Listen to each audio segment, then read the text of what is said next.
Hi and welcome. I'm Alex, a professional artist and art director. And I recently went on a trip to see this beautiful landscape on the southern Swedish west coast.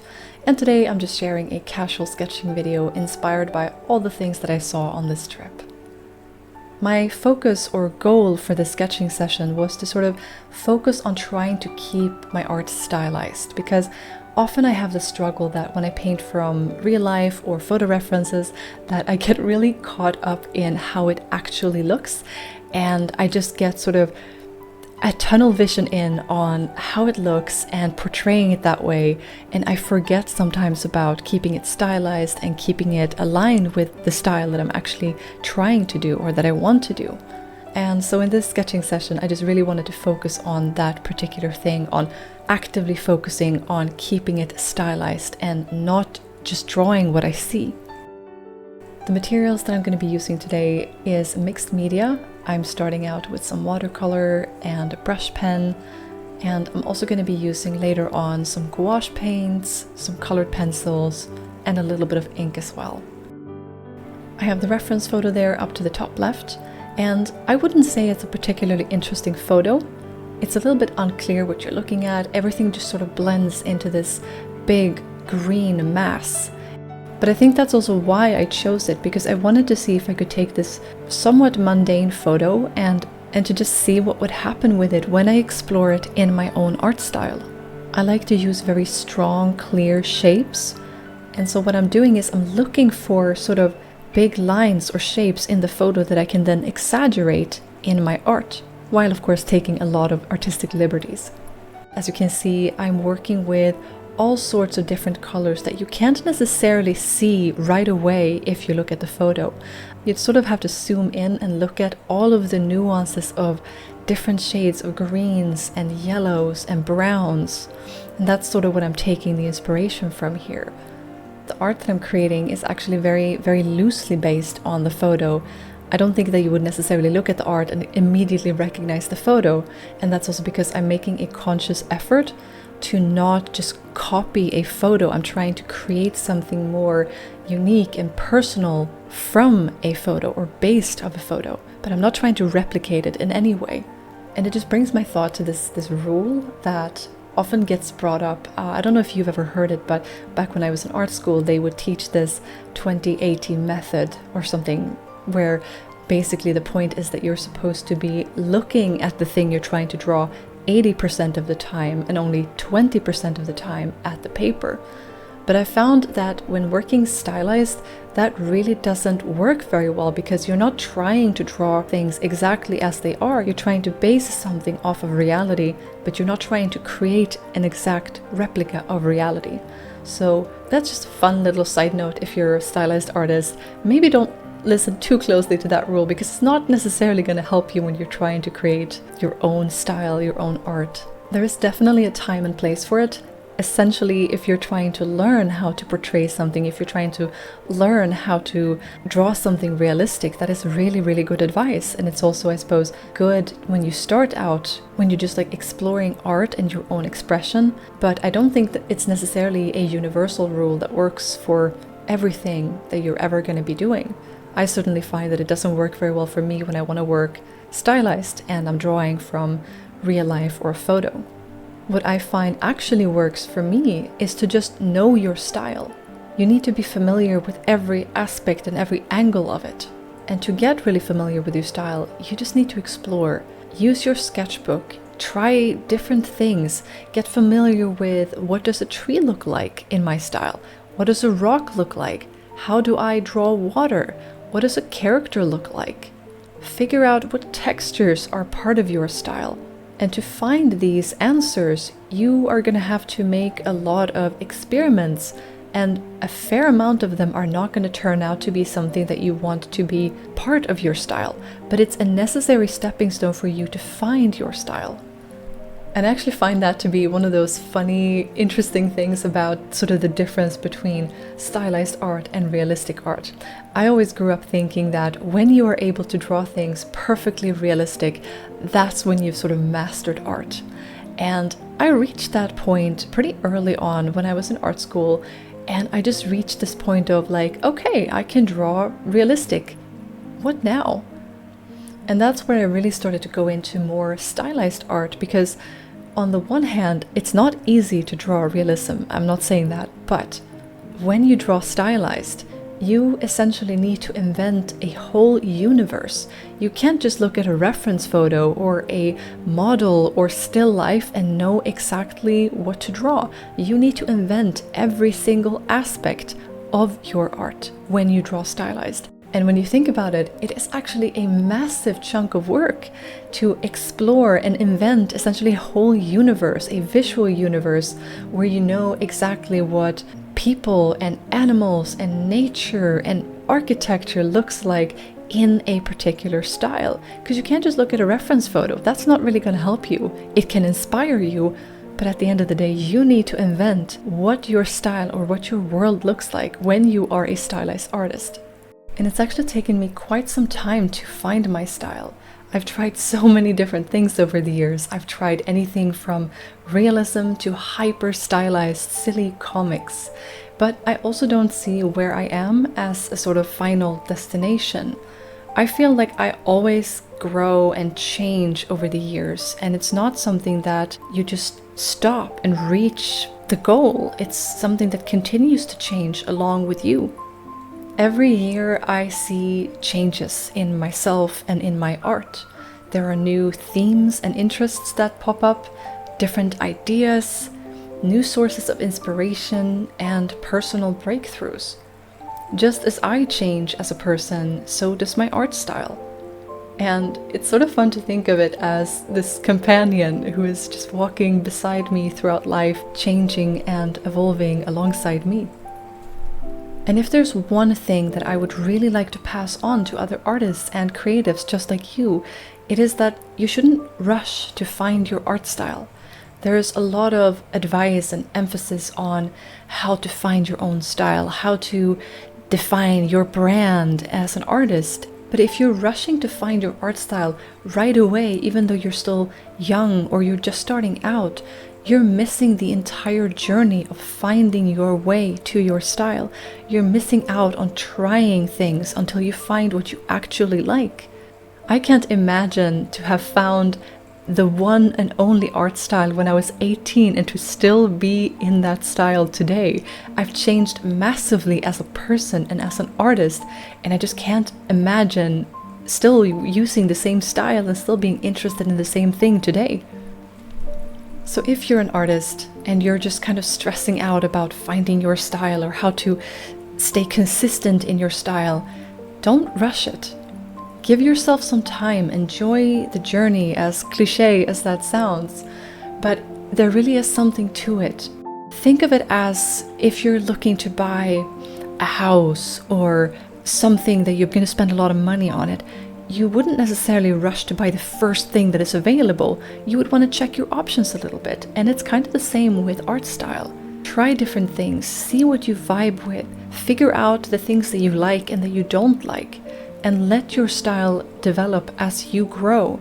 If you stop chasing your art style and you just enjoy the process, you explore, you learn, you make mistakes, you try again, in time, your art style is going to find you, so long as you give it the time that it needs to develop. I've moved on to the next set of sketches here, and I'm kind of working on them at the same time, putting the watercolor wash down the very first layer, and then while letting that dry, sort of moving on to the next sketch, and then circling back again to the first one.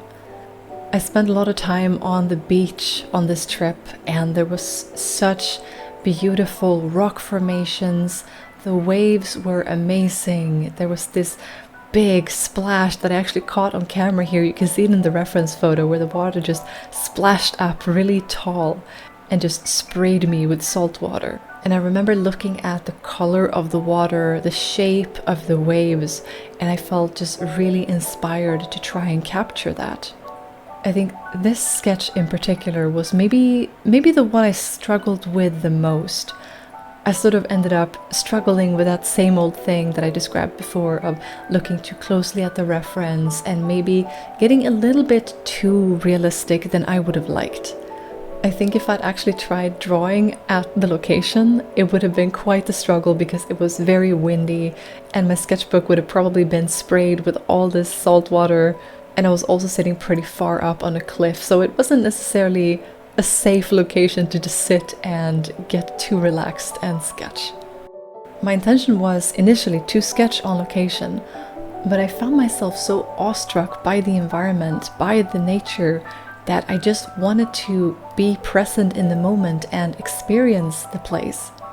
I was also with another person there, my partner, who is not an artist, and it wouldn't necessarily have been super fun to just sit by while I was drawing. So I just kind of decided to take a lot of photos, take all those impressions and the inspiration in while I was there in the moment, and then take all of that back home with me to my studio where I could just express this experience in my art in a few sketches. I often find that when I want to go someplace and sketch, it's usually better for me to go on my own. Otherwise, I tend to get a little bit distracted by being around another person, maybe having conversations that distract a little bit from the artwork. It can be very enjoyable, but when I want to sort of just focus and be present with my own art, then I prefer to be alone. I do often go with other people, but there's this thing with just being alone with my art and having that experience to myself, and you don't necessarily have to worry about anyone else. You can just let yourself be completely absorbed by drawing. Another thing that can be challenging about drawing on location, at least for me, is finding a spot to sit down, because you're going to invest some time and you want to find basically a good spot that you're going to be happy with and there's interesting things to draw. And sometimes just making that decision can be really hard.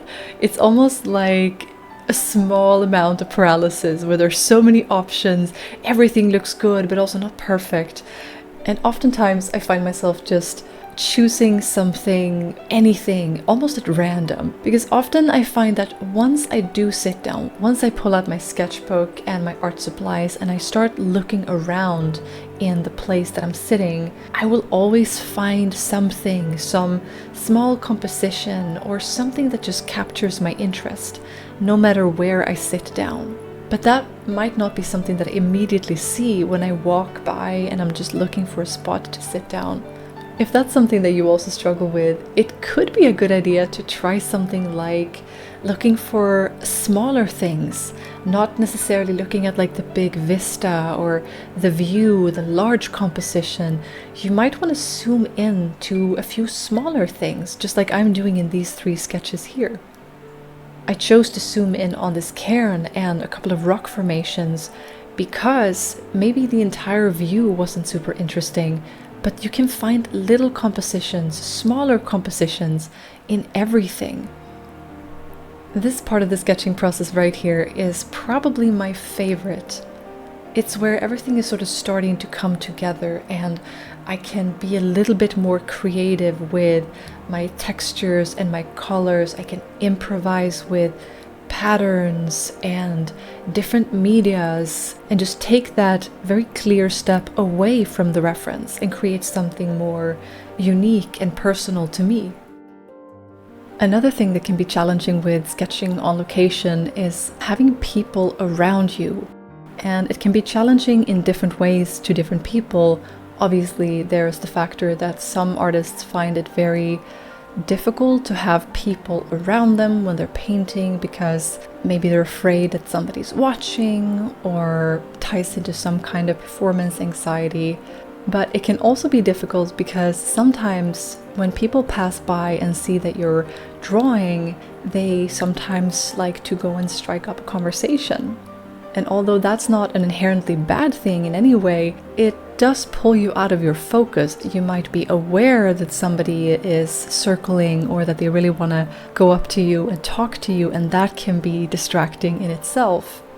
But either way, whether or not you're struggling with the kind of performance anxiety of having people watch you or simply just being interrupted by people who want to strike up a conversation, you can always try and go for a less populated area or maybe if it's possible, some hours of the day where people frequent an area less.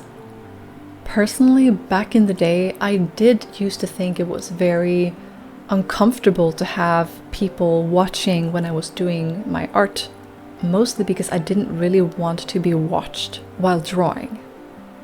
Just the fact that anyone was around, moving and looking would just be so distracting in itself that I couldn't actually draw very well or draw at all. Nowadays, I don't really have that kind of same problem. It doesn't actually matter very much if somebody is watching. I will often draw live in feedback sessions at work where I'm giving feedback or I'm doodling something in front of a bunch of people that I'm working with. So that's not a problem for me anymore. Maybe thanks to work quite a bit because I had to practice that over so many years. But the biggest problem for me these days, it probably is just the fact that I want to focus and do my art when I'm out sketching. That's what I want to do. And having people strike up a conversation, it takes away from that time. And I think it also is the fact that often when I'm working in my sketchbook, I'm out sketching on location, often I'm trying something new. I'm playing around with something I haven't done before, and that requires a lot of brain power. It requires a lot of focus. And so dealing with a stranger who wants to talk can really take away from that focus and be a little bit difficult. But at the end of the day, most people that will stop and talk to me when I'm out drawing, they're really nice, they're just curious, and they just love seeing what you're doing. But yeah, I've talked about a lot of things today, a lot of different things, and before I wrap this all up, I just wanted to summarize my tips for you. So when it comes to drawing stylized art from real life or photo references, my first tip is to know your style. Know what your style looks like in all different angles, know what different things look like, trees, people, animals, architecture, all the things. And to know that, you need to experiment a whole lot. Work in your sketchbook, work in a place or a context that feels safe and inspiring to you. Not everything that you create is going to be amazing, and that's fine. It's still an important stepping stone to get to where you want to go, to find your style. Try to draw inspiration from reality rather than copying reality. And what that means is to not look so closely at the photo or the scenery in front of you, but to sort of draw how it feels. Look at it and really think about how you perceive what you're seeing.